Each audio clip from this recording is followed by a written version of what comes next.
வெவ்வேறு பேர் சொல்லி கூச்சலிட ஆள் இருக்கிறார்கள். எனக்கு நடந்து போனால் திரும்பி பார்க்க ஆள் இல்லாத காலத்தில் என்னை எப்படி வெளிக்காட்டிக் கொள்வது என்று நாங்கள் எல்லாம் ஏங்கிக் கொண்டிருந்த காலத்தில், என்னை பிரதிபலிப்பது கண்ணாடியாக மட்டுமே இருந்த காலத்தில், என்னை உலகிற்கு கொண்டு சேர்த்த முக்கியமானவர்கள் கேமரா தவிர இன்னொரு முக்கியமான கருவின்னு சொல்ல முடியாது. இந்த அவங்களுக்கு கருவின்னு சொல்ல முடியாது. சகோதரர், குடும்ப நண்பர். எங்க அம்மா எப்படி எனக்காக பரிந்து பேசுவார்களோ, என் சகோதரர் எப்படி நல்லா நடிப்பான், கொஞ்சம் கோவக்காரன், கொஞ்சம் பார்த்துக்க எப்படி வேலைக்கு சேர்த்து விடுவாங்களோ, அப்படி என்னை பற்றிய நல்ல செய்திகளை சொல்லி என்னை வெளி உலகத்துக்கு காட்டி விட்டு நான் ரொம்ப அதிக பிரசங்கம் பண்ணுவேன், தப்பா கூட பேசுவேன். அதையெல்லாம் திருத்தி எழுதியவர்கள். உதாரணத்துக்கு சொல்லுகிறேன், நாகேந்திரன் அவர்கள் என்னை பேட்டையான வந்த போது அவர் கேள்வி கேட்கிறார், நான் பதில் சொல்லுகிறேன். இப்படி எல்லாம் பதில் சொல்லக்கூடாது தம்பி, பிற்காலத்துல வருத்தப்படுவீங்க. நான் இப்படி எழுதுகிறேன். இல்லையா, நான் அதை சொல்லலையாங்க. இல்லை, இப்படி எழுதுகிறேன், அதான் உங்களுக்கு நல்லது என்று. இன்னைக்கு யாராவது விடுவாங்களா? அது ஒரு ஓட்டம் விழுந்தா, இன்னைக்கு ஒரு ஓட்டம் விழுந்தா அது பிச்சு பிச்சு பிச்சு பெருசா கிழிச்சு எடுத்துட மாட்டாங்களா? நான் தப்பு பண்ணேன்னா என் தப்பை திருத்தி அவர் பேட்டி, அவர் எழுதிய பேட்டியை அவர் சொல் என்னுடைய சொல் மாதிரி என்னை வெளியில் கொண்டு வந்து காட்டி வருகிறார். இது நிஜம், நடக்கிறது. இதெல்லாம் இன்னைக்கு இல்லைங்கிற மொத்தம் இருக்கக்கூடும். ஏதோ தப்பு பட்டோம், அது ஒருவேளை நாங்க பண்ணிருக்கலாம் தப்பு, இல்லை இப்போ வந்தவங்களுடைய தப்பா இருக்கலாம், இல்ல கூட்டம் நன்காயிட்டதுனால நெரிசல்ல பிஞ்சி காட்ட வேண்டும் என்பதுல குழப்பமா இருக்கலாம். ஆனால் நான் இவர்களை எல்லாம் இப்படித்தான் இருக்க போவது எதிர்காலம் என்று நினைத்துக் கொண்டு வந்தேன். அப்படி இல்லை. இவர்களெல்லாம் அரிய மனிதர்கள். இந்த மேடையில் இவர்கள் பாராட்டப்படுவது மிக முக்கியம். இவர்களை பார்த்து இங்கு அன்பு கற்க வேண்டியது எனக்கு மட்டுமல்ல, உங்களுக்கு முக்கியம். அப்படிலாம் இருந்திருப்பாங்களா? காந்தி மாதிரி ஒரு ஆள் இருந்திருப்பாங்களா அப்படின்லாம் சந்தேகப்படுறோம்ல. இந்த லெவல்லையே இப்படி இருந்திருப்பாங்களா சந்தேகப்படுற பத்திரிகையாளர், நடிகர்கிற இந்த உறவுலையே இத்தகைய சந்தேகங்கள் இப்ப எங்களுக்கு வருது. இப்ப சிவகுமாரன் இங்க இந்த புத்தகத்தெல்லாம் எடுத்து காட்டினாரு. அது எதனால பண்றாரு? அவருக்கு என்ன குறைச்சது? அவர் எவ்வளவு அதை விரும்பி சந்தோஷமா நன்றியுடன் அதை வச்சிருந்தா இங்க கொண்டு காட்டுவார். நானும் வச்சிருக்கேன், ஆனா கொண்டு கொண்டு காட்டணும் தோணல. அதான் சிவகுமாரன், அதான் தான் தம்பி. நான் மனசுல வச்சிருக்கேன். இங்க ரெண்டாவது பத்தி சொன்னாரு.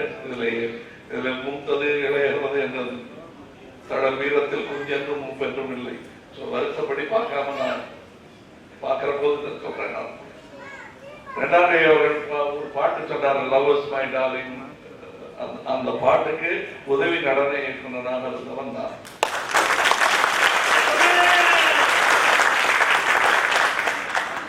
No sun no shine like summer wine என்று எழுதியது யார் எழுதினாங்கன்னு கேட்டேன் நான் முக்தா சீனிவாசன் அவர்களிடம். ரெண்டாவது கை அப்படின்னாரு. ஏதோ வெள்ளக்கார போறதுக்கு கை அப்படின்னு ஒருத்தர் போட்டிருக்கேன்னு நினைச்சிருந்தேன். ரொம்ப நாள் ரெண்டாவது கைடு வெள்ளக்கார தேடி வச்சிருந்தேன். மில்லர்னு ஒரு போட்டோகிராஃபர் இருப்பாரு, அந்த மாதிரி இவரும் ஒரு வெள்ளக்கார நினைச்சிருந்தேன். கடைசியில் பார்த்தா ரங்கதுரை. அதற்கு பிறகு அண்ணன் சிவகுமார் அவர்கள் சொன்னது போல் அவருடன் பழகும் பல சந்தர்ப்பங்களில் என்னுடைய சகோதரர்களின் நண்பர் என்பதை பிறகு தெரிந்து கொண்டேன்.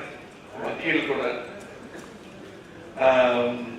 ஏதாவது இங்கிலீஷ்ல பாட்டு எழுதணும், இங்கிலீஷ்னாலே கொஞ்சம் பயப்படக்கூடிய ஒரு காலம். ஏன்னா நானும் ஹைஸ்கூல் ட்ராப் தான்.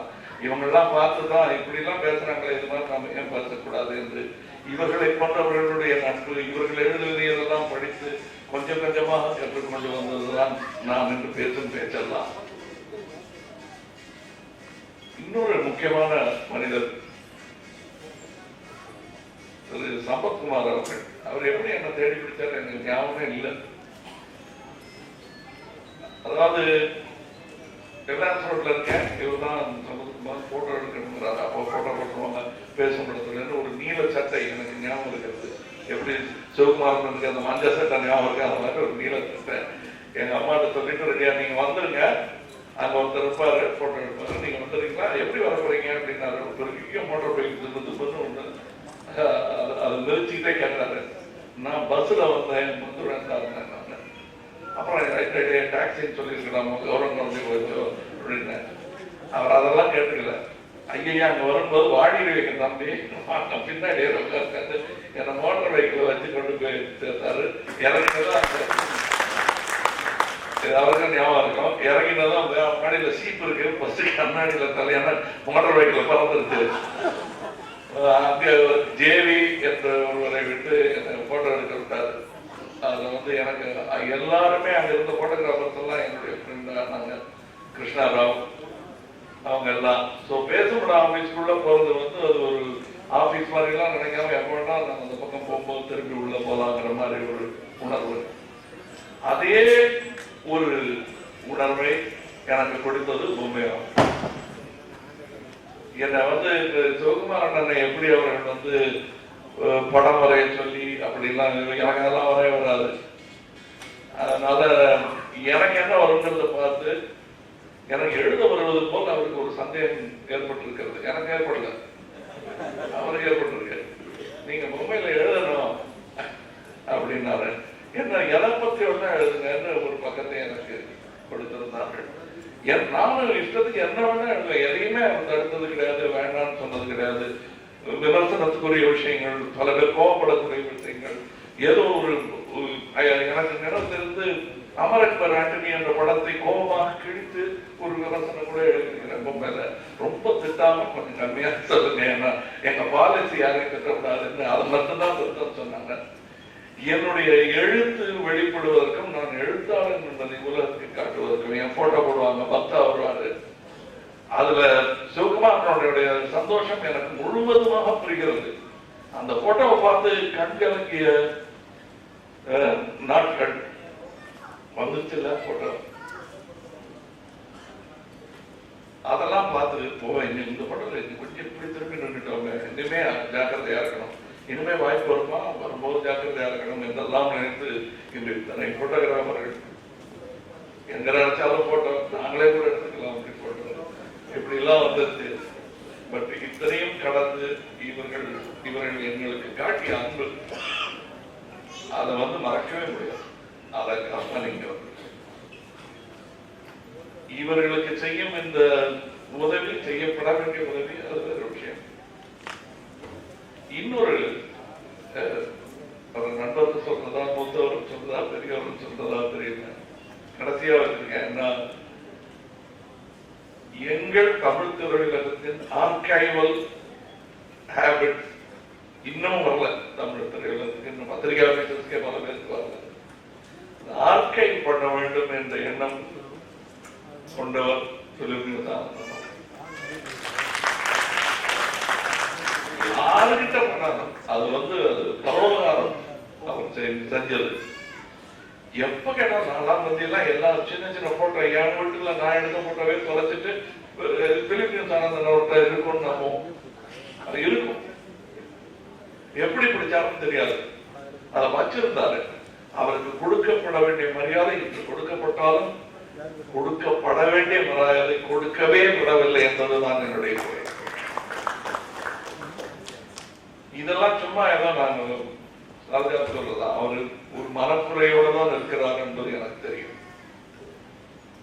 அவருடைய சர்வீஸ் இது வேறு நாடாக வேறு இடமாக இருந்தால் செலவு வச்சிருப்பாங்க.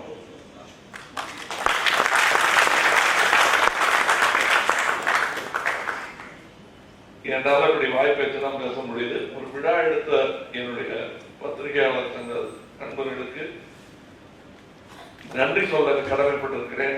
என்னையும் இந்த பெருங்கூட்டத்தில் ஒருவனாக பத்திரிகையாளர், நான் தோற்ற பத்திரிகையாளர், சரியா நடத்த தெரியல. இருப்பினும் என்னை உங்களில் ஒருவனாக ஏற்றுக்கொண்டு என்னை பெருமை சேர்த்திருக்கிறீர்கள். பத்திரிகையாளர்ங்கிறதுல பல வகை இருக்கிறது, பல வண்ணங்கள் இருக்கின்றன. அதற்கு மிக நல்ல வண்ணம் இந்த மேடையில் இருப்பவர்கள்.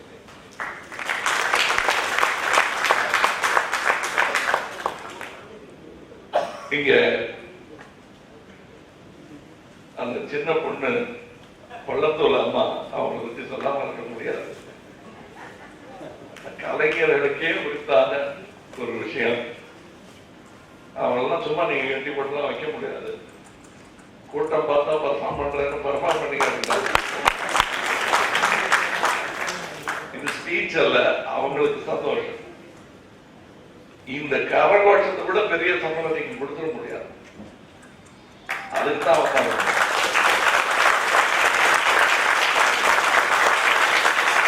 நல்ல விழாக்கள் நடக்கும்போது வீணை கச்சேரி, பாட்டு கச்சேரி, டான்ஸ் கச்சேரின்னு வருவாங்க. ஆனால் இங்கே நடந்தது மனோரமா அவர்கள் செய்த கச்சேரி. அதெல்லாம் உங்களுக்காக செய்தது. அது இன்னிசை நிகழ்ச்சி மாதிரி அவங்க உங்களுக்காக செய்தது. அவர்களுக்கும் நன்றி சொல்ல கடமைப்பட்டிருக்கிறேன்.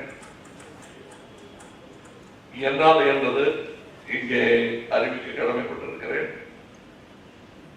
இந்த 5 பேருக்கும் 5 லட்சம் ரூபாய்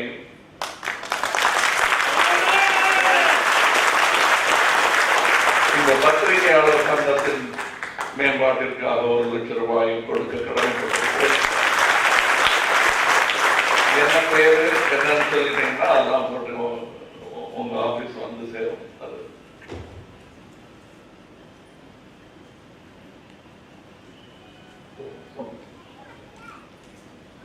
ஒரு பேரை விட்டுட்டேன்னு நினைச்சு ஞாபகப்படுத்துறாங்க. எல்லாரும் சொல்லியிருக்கேன். எனக்கு இவர்களெல்லாம் கொடுத்த ஊக்கம், சிவகுமாரன் இன்னும் நாங்க 2 பேரும் தான் இங்க வந்திருக்கோம். இன்னும் பல பத்திரிகையாளர்கள் இல்லை. அவர்களுக்கும் சேர்த்து நன்றி சொல்ல கடமைப்பட்டிருக்கிறேன். இந்த பின்வரிசையில் இருக்கும் பத்திரிகையாளர்களும் எந்த விதத்திலும் குறைந்தவர்கள் இல்லை. மரியாதை காரணமாக 2வது வரிசையில் உட்கார்ந்து இருக்கிறார்கள் என்பதுதான். என்னோட அத்தனை பேரும் எனக்கு நெருங்கிய நண்பர்கள், உறவு. என்னை கூப்பிட்டு அதட்டுவார்கள். இப்ப கூட மனோரமா அவர்களை சாரதி அவர்கள் சென்று அதட்டி விட்டார்கள். இப்பெல்லாம் பேசக்கூடாதுன்னு. அந்த உரிமை எப்பொழுதுமே உண்டு அவர்களுக்கு. தனியாக கூட்டிட்டு போய் அந்த செவத்தோட நிறுத்தி வச்சு இதெல்லாம் பண்ணாதீங்கன்னு சொல்லக்கூடிய மாசமுள்ள உணர்வுபூர்வமான நண்பர்கள். இந்த மாதிரி இப்ப இருக்கிற பத்திரிகையாளர்களும் இருந்தால் என்ன மாதிரி பல நடிகர்கள் வரும்.